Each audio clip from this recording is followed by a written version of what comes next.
এই তীব্র গরমে সব থেকে বেশি পানি পান করবেন এবং সাথে করে একটা এরকম ছোট একটা টাওয়াল রাখবেন।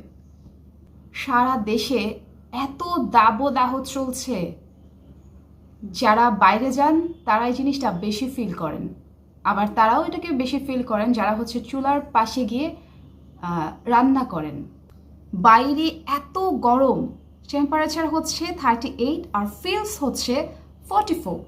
মানে এরকম টেম্পারেচারের মধ্যে মানুষজন যারা বাইরে পাবলিক ট্রান্সপোর্ট ইউজ করছেন তাদের কতটা কষ্ট হয় সেটা আমরা আসলে বুঝবো না। বাসায় থেকে বা যারা প্রাইভেট ট্রান্সপোর্ট ইউজ করে তারা কখনোই বুঝবে না যে ওই মানুষগুলোর কতটুকু কষ্ট হয়। তো আমি তাদেরকে বলছি যে আপনারা আপনাদের সাথে সবসময় একটা ছোট করে রুমাল রাখবেন এবং এই রুমালটাকে ভিজিয়ে নেবেন যখন আপনি বাইরে যান, তখন ভিজিয়ে আপনার হাতের মধ্যে জাস্ট এইভাবে একটু পরপর এমন এমন করবেন, দেখবেন খুব শান্তি লাগবে।